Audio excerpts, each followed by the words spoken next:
بسم اللہ الرحمن الرحیم۔ ہمن ٹی وی کے معزز ناظرین، آپ کو محبتوں بھرا سلام۔ دوستو، کہتے ہیں ایک طوطا اور طوطی کا گزر ایک ویرانے سے ہوا۔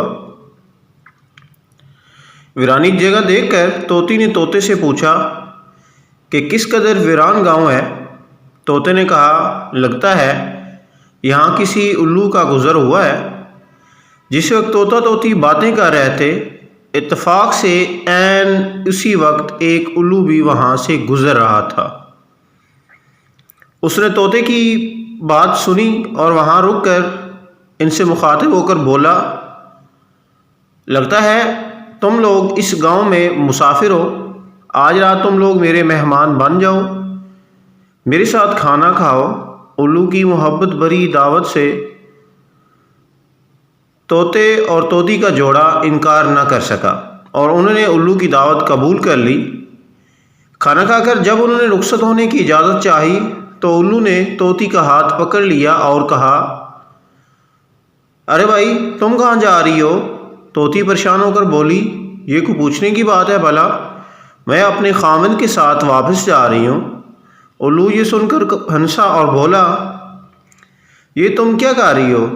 تم تو میری بیوی ہو۔ اس پر طوطا طوطی الو پر جھپٹ پڑے اور گرما گرمی شروع ہو گئی۔ دونوں میں جب بحث و تکرار زیادہ بڑھی تو الو نے طوطے کے سامنے ایک تجویز پیش کرتے ہوئے کہا کہ دوست، لڑنے کی کوئی ضرورت نہیں، ہم تینوں ایسا کرتے ہیں کہ عدالت چلتے ہیں اور اپنا مقدمہ قاضی کے سامنے پیش کرتے ہیں۔ قاضی جو فیصلہ کرے گا وہ ہمیں قبول ہوگا۔ الو کی تجویز طوطا اور طوطی مان گئے اور تینوں قاضی کی عدالت میں پیش ہوئے۔ قاضی نے دلال کی روشنی میں الو کے حق میں فیصلہ دے کر عدالت برخاست کر دی۔ طوطا اس بے انصافی پر روتا ہوا چل دیا تو الو نے اسے آواز دی، بھائی اکیلے کہاں جاتے ہو؟ اپنی بیوی کو تو ساتھ لے جاؤ۔ طوطے نے حیرانے سے الو کی طرف دیکھا اور بولا، اب کیوں میرے زخموں پر نمک چھڑک رہے ہو؟ ایک تو تم میری بیوی لے کے جا رہے ہو اور دوسرا میرے زخموں پہ نمک چھڑک رہے ہو۔ عدالت نے تو اسے تمہاری بیوی قرار دیا ہے۔ الو نے طوطے کی بات سن کر نرمی سے جواب دیا، نہیں دوست، طوطی میری نہیں ہے، یہ تمہاری بیوی ہے۔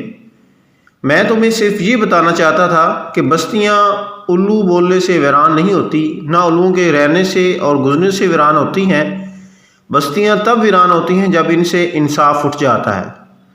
تو دوستو، ہمارے معاشرے میں انصاف جو ہے، یہی ایک ایسی چیز ہے جس سے ہماری سوسائٹی ترقی کر سکتی ہے۔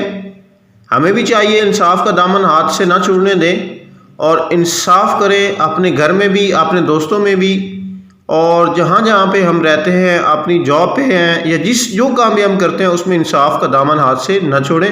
اللہ تعالی ہمیں عمل کی توفیق عطا فرمائے، آمین ثم آمین۔